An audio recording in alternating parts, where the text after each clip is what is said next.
चरण कमलेभ्यो नमः।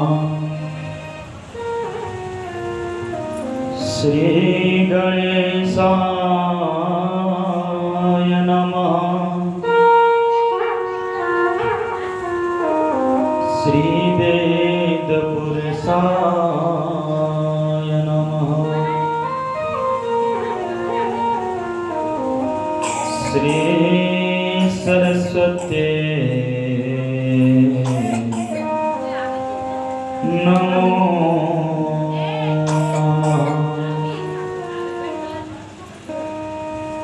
वर्णानामर्थ संघानां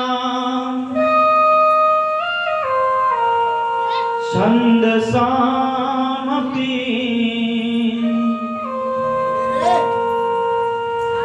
वर्णानामर्थ संघानां रसानां छन्दसामपि मंगलानां च कर्तारो वन्दे वाणी विनायको। गुरुर्ब्रह्मा गुरुर्विष्णु गुरुर्देवो महेश्वरा। गुरुर्साक्षात् परं ब्रह्मा तस्मै श्री गुरवे नमः। अतुलित बलधामं हेमशैलापदेहं दनुजवन्तशानुं ज्ञानिनामग्रगण्यं सकलगुणनिधानं वानराणामधीशं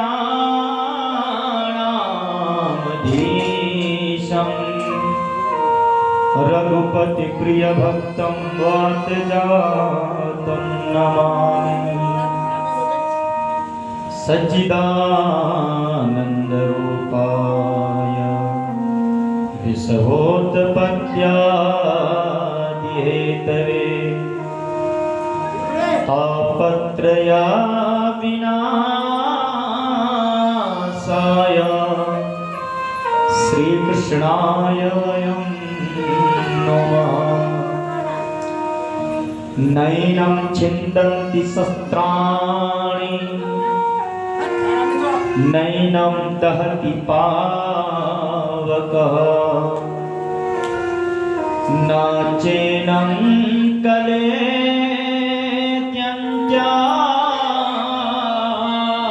क्लेद्यन्त्यापो न शुष्यति मारुतः। आए हैं सो जाएंगे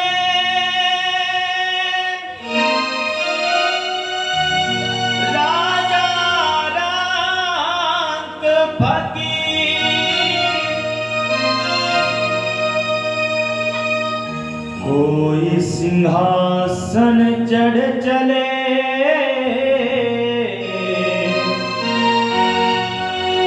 कोई बंधे जंजीर।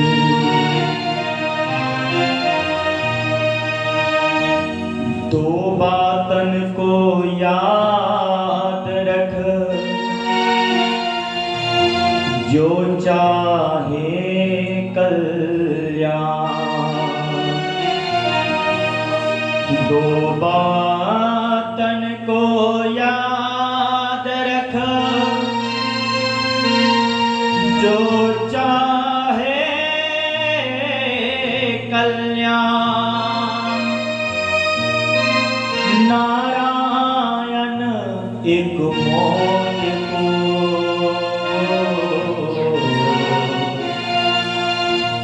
तुझे श्री भगवान।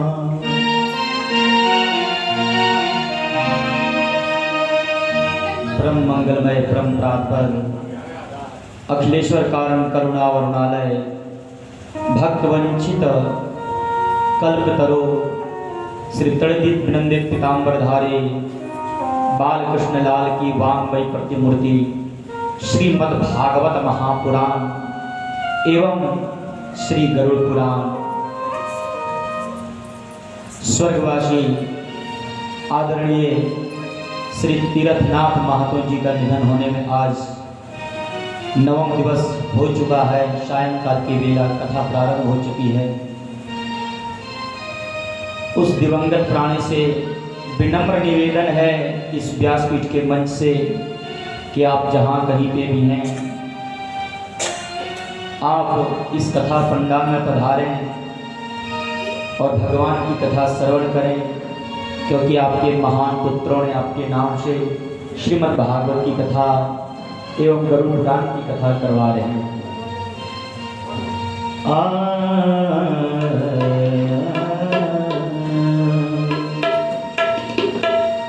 इतना तो करना स्वामी, जब प्राण तन से निकले, गोविंद नाम लेकर फिर प्राण तन से निकले, गोविंद नाम लेकर जब प्राण तन से निकले। मेरे प्यारे सुनो, सभी लोग भगवान से प्रार्थना करें। भगवान की कथा श्रवण करने से पहले हम सभी लोग मिल करके भगवान से बस एक ही प्रार्थना करें। क्या हमारे साथ में सभी लोग गाएंगे? इतना तो करना स्वामी, जब प्राण तन से निकले, इतना तो करना स्वामी, जब प्राण तन से निकले, गोविंद नाम लेकर, गोपाल नाम लेकर, जब प्राण तन से निकले, गोविंद नाम लेकर, गोपाल नाम लेकर, जब प्राण तन से निकले। श्री राधे।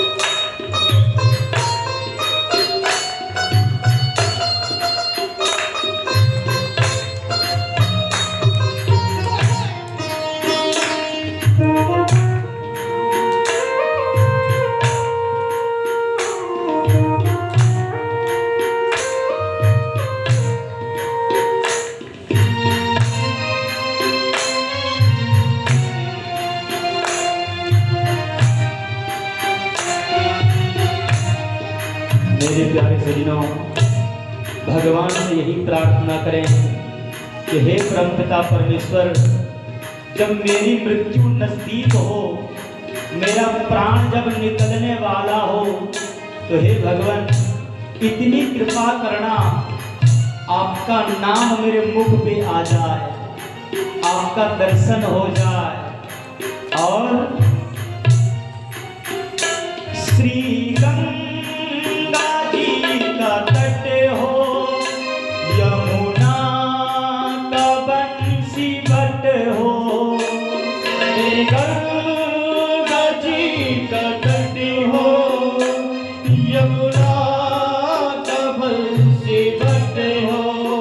हे ठाकुर, जब मेरी मृत्यु नजदीक आवे तो गंगा जल मेरे मुख में हो और यमुना का बंसी बट हो, तब प्राण मेरा तन से निकले। श्री गंगा जी का तट हो, यमुना का बंसी बट हो, श्री गंगा जी का तट हो, यमुना का बंसी बट हो, मेरा श्याम राम निकट हो, मेरा श्याम राम निकट हो, जब प्राण तन से निकले, मेरा श्याम राम निकट हो, जब प्राण तन से निकले, गोविंद नाम लेकर, गोपाल नाम लेकर, जब प्राण तन से निकले, गोविंद नाम लेकर, गोपाल नाम लेकर, जब प्राण तन से निकले। हरि बोल।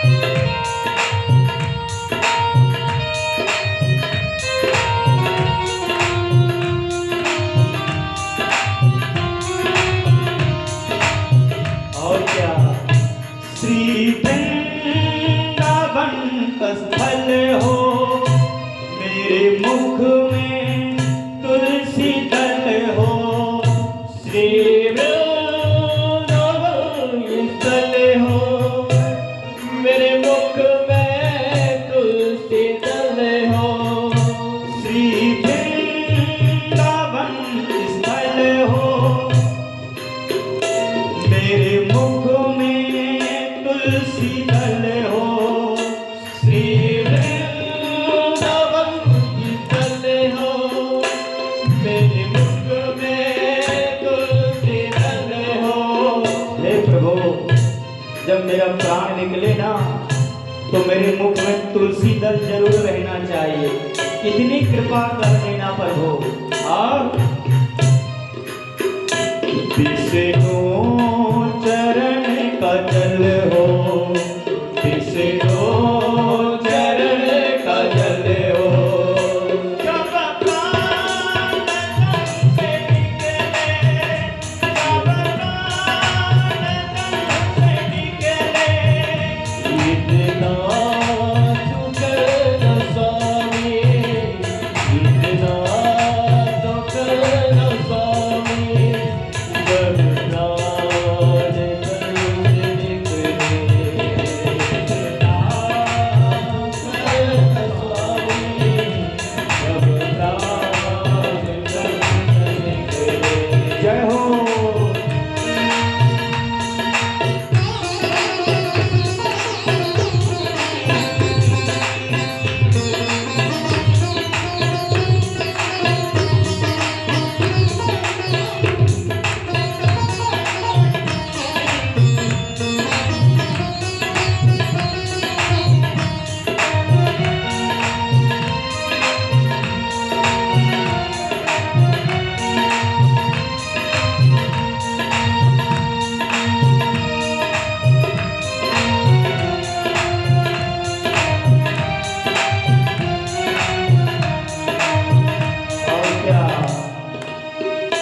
मेरे प्राण निकले सुख से, प्रभु का नाम निकले मुख से, मेरे प्राण निकले सुख से, प्रभु नाम निकले मुख से।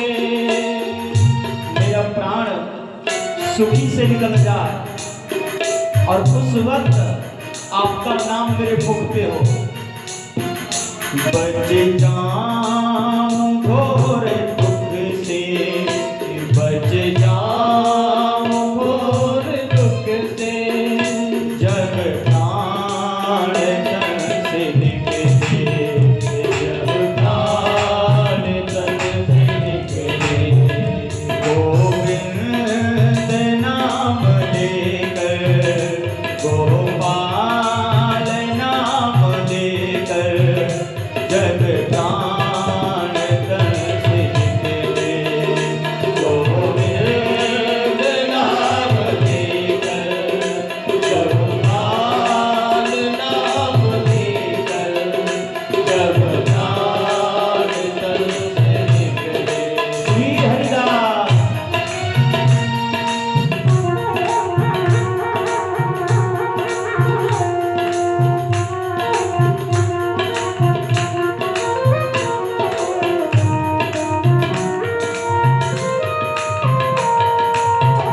भूल जाना, उस वक्त जल्दी आना, मेरी शान भूल न जाना। राधे को संग मिलाना, राधे को संग मिलाना, जग प्राण तर से निकले। राधे को संग मिलाना, जब प्राण तर से निकले। इतना तो करना स्वामी, जब प्राण तन से निकले। इतना तो करना स्वामी, जब प्राण तन से निकले। गोविंद नाम लेकर, गोपाल नाम लेकर, जब प्राण तन से निकले। गोविंद नाम लेकर, गोपाल नाम लेकर, जब प्राण तन से निकले। जब प्राण तन से निकले, जब प्राण तन से निकले, जब प्राण तन से निकले, जब प्राण तन से निकले, जब प्राण तन से निकले। इतना तो करना स्वामी, जब प्राण तन से निकले। गोविंद नाम लेकर,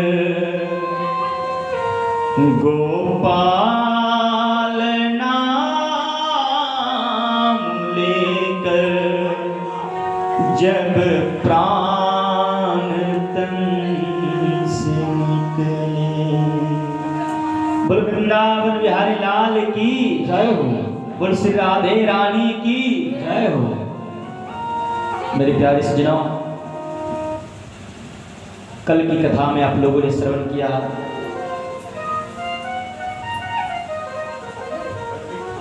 भगवान कह रहे हैं गरुड़ से कि हे गरुड़,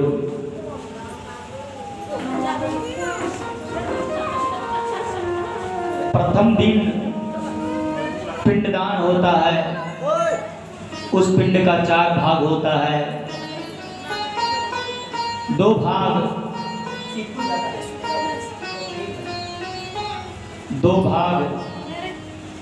उस पंच महाभौतिक शरीर तैयार करने में लग जाता है, और तीसरे दिन के पिंड से यमदूत खाते हैं, और चौथे दिन का पिंड जो है, चौथा भाग जो है, वह जीवात्मा खाता है। प्रथम दिन के पिंड से यस मुर्दा तैयार होता है, द्वितीय दिन के पिंड से ग्रीवा, तृतीय दिन के पिंड से स्कंद, चतुर्थ दिन के पिंड से पीठ, 5वें दिन के पिंड से नाभि, और षष्ठम दिन के और सप्तम दिन के पिंड से कटर भाग, अष्टम दिन के पिंड से उरु भाग, और 9वें दिन के पिंड से पूरे शरीर तैयार होता है। और 10वें दिन जब पिंडदान होता है तो उसमें खाने की शक्ति आ जाती है, चलने की शक्ति आ जाती है, भूख लगने लगती, सब कुछ होने लगता है। दशकर्मा के दिन यमदूत जहां पे उसकी मृत्यु हुई रहती है उसे ला दे कि चलो चल करके तुम अपने घर परिवार में जाके देख लो, तुम्हारे जाने के बाद तुम्हारे नाम से क्या किया क्या नहीं किया। मेरे प्यारे सज्जनों, दशकर्मा के दिन यहाँ पे आता है, देखता है, यमदूत कहते हैं देखो तेरे परिवार वाले कुछ भी नहीं कर रहे हैं, तुमने ना जाने क्या क्या अपने परिवार वालों के लिए, अपने पुत्रों के लिए, अपने गांव वालों के लिए किया, आज तेरे लिए देख कुछ भी नहीं कर रहा है, तुझे तो नरक ही जाना पड़ेगा। लेकिन जब देखता है कि उसके पुत्र उसके नाम से श्रीमद् भागवत की कथा, गरुड़ पुराण की कथा, ग्राम भोज, ब्राह्मण भोज, जीव जंतुओं भोज सभी को खिला पिला रहा, उसके नाम से दान वगैरह इत्यादि सब कुछ कर रहा है, उसके नाम से सभी शुभ कार्य कर रहे हैं, पिंडदान वगैरह इत्यादि सब कुछ कर रहे हैं विधिवत। तो यमदूत में ही कहते हैं कि अब तुम नरक जाने लायक नहीं है, अब तो सीधा तू भगवान का धाम जा, क्योंकि तूने जिस प्रकार से अपने परिवार वालों को संस्कार दिया उसी प्रकार से आज भी तेरे नाम पे तेरे पुत्र ने, तेरे परिवार वाले ने तेरे लिए बहुत कुछ कर रहा है। दशकर्मा के दिन पुत्र के द्वारा जो भी दिया जाता है वह प्राप्त करता है, एकादश को जो भी दिया जाता है वह भी प्राप्त करता है, द्वादश को जो भी देते हैं खाने के लिए वह भी यमदूत और वह भी प्राणी खाता है। लेकिन 13वां जैसे होता है, त्रयोदशे हनि प्रेतो यंत्रितो यम किंकरैः तस्मिन् मार्गे प्रजा तेको गृहीता इव मर्कटः। 13वें के दिन कहते कि अब चलो, अब तुम अपने परिवार से भी, परिवार वालों को भी देख लिया, तेरे नाम से क्या हुआ क्या नहीं हुआ सब कुछ देख लिया। हे गरुड़, उस पापात्मा प्राणी देखता है कि मेरे नाम से कुछ भी नहीं हुआ। यमदूत कहते कि अब चलो यहाँ रह करके करेगा क्या, तुझे तो नरक में गिरना ही पड़ेगा। वह जाना नहीं चाहता, जब अपने परिवार को देखता है तो मोह माया में फंस जाता है। यमदूत क्या करते हैं, जंजीर से बांधते हैं और बांध करके घसीटते हुए लेके चल देते हैं, घसीटते हुए लेके चल पड़ते हैं। और यमलोक मार्ग तय करने के बाद 16 पुरी आती है, 16वां पुरी पार करने के बाद फिर यमपुरी आती है। उस यमपुरी में न्याय होती है, तब उसे फिर अपने कर्मों का फल भोगना प्रारंभ होता है। वह 16 पुरी कौन कौन? सौम्यम सूर्यपुरम नगेंद्र भवनम गंधर्व शैलागमो क्रोचम क्रूरपुरम विचित्र भवनम बहवा पदम दुखदम नानाक्रंदपुरम सुतप्त भवनम रौद्रम पयो वर्षणम सीताढ्यम भवभीति धर्म भवनम याम यमपुरम चाग्रतः। 16 पुरी में जाना पड़ता है उसे। कौन कौन? सौम्य, सूर्यपुर, नगेंद्र भवन, गंधर्व, शैलागम, क्रौंच, क्रूरपुर, विचित्र भवन, बहवा पद दुखद, नाना क्रंदपुर, सुतप्त भवन, रौद्र पयोवर्षण, सीताढ्य, बहुभीति और 17वां है यमपुरी। मेरे प्यारे सज्जनों, इस प्रकार से जब गरुड़ भगवान विष्णु से श्रवण कर रहे थे, उसी समय गरुड़ जी ने भगवान विष्णु से प्रश्न पूछ दिए। भगवान से गरुड़ जी क्या प्रश्न पूछते हैं?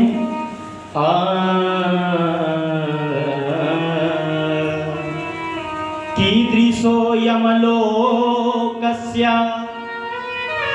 पंथा भवति दुःखदा तत्र यान्ति यथा पापास् तन्मे कथया केशव। हे भगवान, आपने मुझे सुनाया कि किस प्रकार से वह अपने कर्मों का फल भोगता है, किस प्रकार से नरक में जाता है, मरने से पूर्व किस प्रकार से अपने कर्मों का फल भोगना प्रारंभ कर देता है। लेकिन हे भगवान, मुझे यह जानना है कि उस यमलोक मार्ग में जब पापात्मा प्राणी को जब ले जाया जाता है, वह यमलोक मार्ग किस प्रकार से है, उस यमलोक मार्ग में किस प्रकार से कष्ट भोगा जाता है, पापात्मा प्राणी किस प्रकार से भोगते हैं, उसके बारे में बताने की कृपा करें। भगवान कहते हैं, हे गरुड़, वृक्ष छाया न तत्रास्ति यत्र विश्रमते नरः यस्मिन् मार्गेण चण्डाद्यं येन प्राण समोद्धरेत्। भगवान कहते हैं जब यमदूत जब उस पापात्मा प्राणी को यमलोक मार्ग में जब लेकर के चलते हैं तो वहां पे कहीं भी वृक्ष की छाया नहीं है और ना ही जल पीने की व्यवस्था है, ना जलम तृष्यन्ते क्वापि तृषितोऽतीव यः पिबेत् तप्यन्ते द्वादशादित्या प्रलयन्ते यथा खगा। मेरे प्यारे सज्जनों, यमलोक मार्ग में क्या स्थिति है मालूम है? यहाँ पे अगर एक सूर्य भगवान उदय ले लेते हैं तो बहुत जब गर्मी पड़ती है तो कहते हैं रेगिस्तान में अगर रोटी बेल करके रेत में रख दिया जाए तो वह भी रोटी पक जाती है, वह भी रोटी पक जाती है। एक सूर्य में इतनी गर्मी है, सारे पंखा कूलर एसी सब फेल हो जाता है, घर के अंदर घुसना पड़ता है एक ही सूर्य में। लेकिन जहां पे 12 सूर्य एक साथ में निकलता हो, 12 सूर्य यमलोक मार्ग में 12 सूर्य एक साथ निकलते हैं। अब समझिए कि क्या स्थिति वहां की होती होगी। वहां की हर जगह पे आग ही आग दिखता होगा। यहाँ पे एक सूर्य निकलते हैं तो गर्मी के दिन में 9 बजे के बाद फिर अंडरग्राउंड हो जाते हैं। कोई कहता है कि थोड़ा रात धनवार से वो सामान ले आओ, तो कहता नहीं थोड़ा सायंकाल होने दो। एक सूर्य में यह स्थिति है, जबकि जगह जगह पे यहाँ पे वृक्ष लगे हैं, पानी पीने की व्यवस्था है, छतरी है, सब कुछ की व्यवस्था है, लेकिन वहां पे यमलोक मार्ग में ये सब कुछ भी व्यवस्था नहीं है। 12 सूर्य तप रहे हैं। भगवान कहते हैं जब 12 सूर्य जब निकलते हैं यमलोक मार्ग में तो कैसा लगता है? तप्यन्ते द्वादशादित्या। जब 12 सूर्य तपते हैं तो क्या होता है? प्रलयन्ति यथा खगा। लगता है कि महाप्रलय हो गया हो, महाप्रलय आ गया, इस तरह लगता है यमलोक मार्ग में। और जब 12 सूर्य निकलेंगे तो वहां पे ना ही वह पापात्मा प्राणी सोचता है कि कहीं वृक्ष की छाया मिल जाए, कहीं पानी पीने की व्यवस्था मिल जाए, कहीं विश्राम करने की व्यवस्था मिल जाए।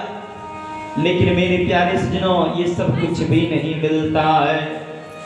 उस पापात्मा प्राणी को उस आग पे चलना पड़ता है। यमदूत कहते हैं चलो तुझे चलना पड़ेगा, कहते कहीं वृक्ष की छाया मिल जाए। यमदूत कहते हैं देखो यहाँ पे सब कुछ व्यवस्था है, वृक्ष भी है, पानी भी है, प्रसाद भोजन इत्यादि सब कुछ है, लेकिन तुमने हरे भरे वृक्ष को जिस प्रकार से नष्ट किया और आज तुम कहते हो यहाँ पे हमें वृक्ष की छाया मिल जाए, नहीं मिलने वाला है। मेरे प्यारे सज्जनों, कहते कि तुमने कभी वृक्ष पौधा इत्यादि लगाया है नहीं है, तो आज तुझे वृक्ष की छाया कैसे मिल जाएगी?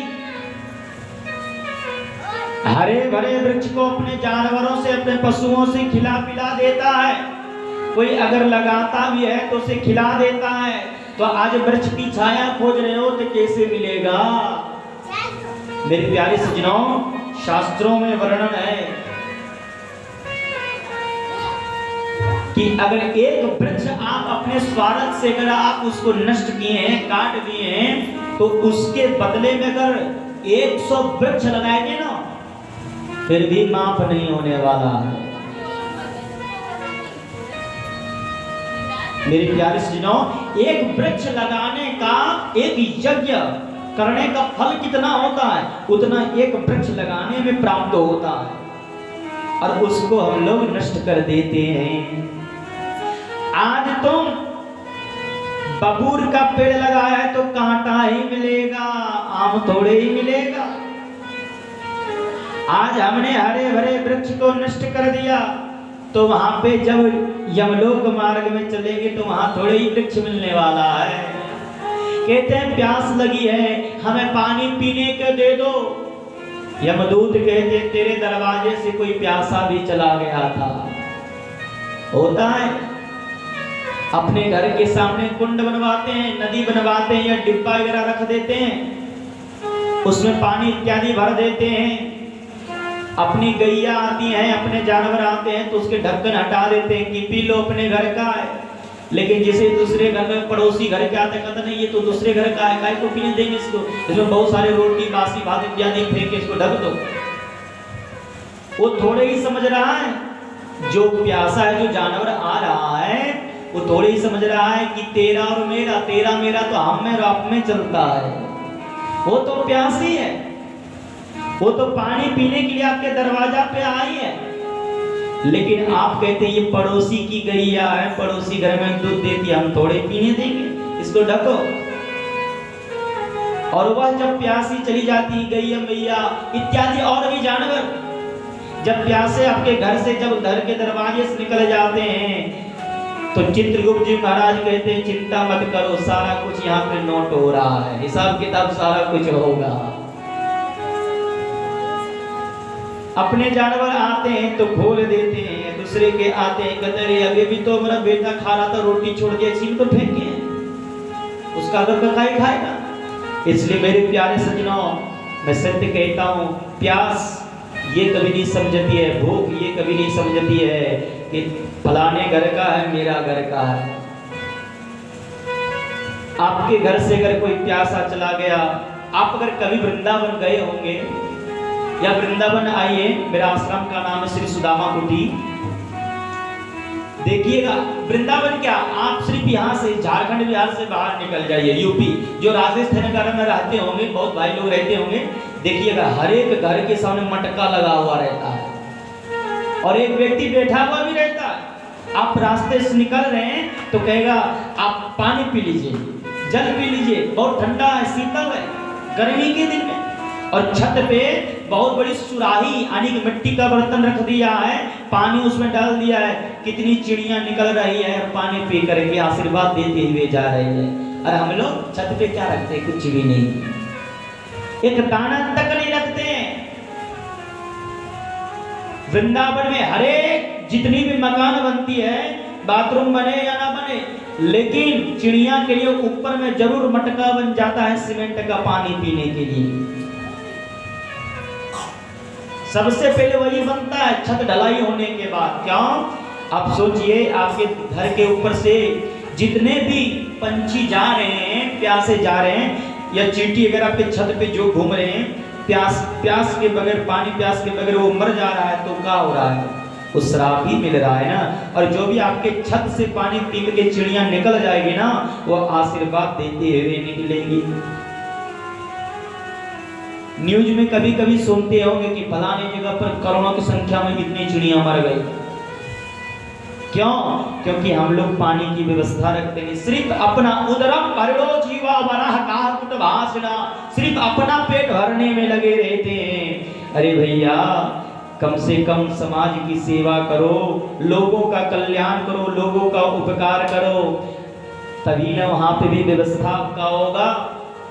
यहाँ पे बाजार में खरीदने, सामान खरीदने के लिए जिस तरह एटीएम में पैसा रखते हैं ना, उसी तरह एक वहां भी बैंक है, वहां पे भी उस बैंक में भी राम नाम रूपी पैसा को जमा कीजिए। जब तक यहाँ पे आप हैं तब तक यहाँ के एटीएम से आपका काम चलेगा, पैसे घर जाने के बाद तुरंत निकाल लेंगे। और जब वहां जाएंगे तो वहां से भी आपका अकाउंट खुला रहेगा पहले से, तो वहां पे भी रहने में कोई दिक्कत नहीं होगा, क्योंकि आपके पास भगवान नाम संकीर्तन रूपी पैसा रहेगा। भगवान कहते हैं कि हे गरुड़, उस यमदूत से वह पापात्मा प्राणी पानी मांगता है, कहता है तेरे घर के दरवाजे से प्यासा निकल गया था, आज तू पानी खोज रहा है, अच्छा ठीक, पानी मांग रहा, पानी दे रहा हूं। और जैसे ही हाथ ऐसे करता है, खोलता हुआ गर्म तेल दे देता है पीने के लिए, रक्त पान करने के लिए दे देता है, लो पान करो। वृक्ष की छाया खोजता है, कहता है वृक्ष की छाया कुछ ही दूर में है, उसके ऊपर आग की और बारिश होने लगती है। तुमने बहुत हरे भरे वृक्ष को नष्ट किया है, बहुत हरे भरे वृक्ष को नष्ट किया है। यमदूत पकड़ करके लेकर के आगे चलते हैं और क्वचिदंगार वृष्टिश्च शीला वृष्टि सवज्रकाः रक्त वृष्टि शस्त्र वृष्टि क्वचिद उसके ऊपर आग की बारिश होती है, उस पापात्मा प्राणी के ऊपर। उस यमलोक मार्ग में पत्थर की बारिश होती है, वज्र की बारिश होती है, खून की बारिश होती है, उसके ऊपर शस्त्र की वृष्टि होती है। वह जीवात्मा, वह पापात्मा प्राणी बेचैन हो जाता है, अपने किए हुए कर्मों को याद करता है और रोता है। इसी तरह उस यमलोक मार्ग में आगे चलते चलते चलते चलते एक सामने नदी दिखाई देती है, एक नदी दिखाई देती है। उस नदी का नाम रहता है, कौन सा नाम? बैतरणी नदी। उस नदी का नाम रहता है बैतरणी नदी। उस नदी की लंबाई चौड़ाई क्या है? 7 योजन विस्तरणा पुयसोणित वाहिनी अस्थि वृंद तटा दुर्गा मांस शोणित कर्दमा। मेरे प्यारे सज्जनों, जब नदी को सामने देखता है तो सोचता है कि बहुत दिन से प्यासा हूं मैं, अब यहाँ पे जलपान करेंगे। उस नदी की गहराई चौड़ाई लंबाई कितनी है? 7 योजन, 100 योजन किलोमीटर है। योजन किसे कहते हैं? 4 कोस को 1 योजन कहते हैं और 3 किलोमीटर को 1 कोस कहते हैं। आने की 12 किलोमीटर 1 योजन, 4 कोस 1 योजन। और ये नदी कितनी चौड़ाई है? 7 योजन विस्तरणा, इसका विस्तार है 100 योजन। अब सोचता है कि पानी पिएंगे, प्यास को बुझाएंगे, वह पापात्मा प्राणी सोचता है। लेकिन जैसे ही नजदीक जाता है देखता है उस नदी में क्या?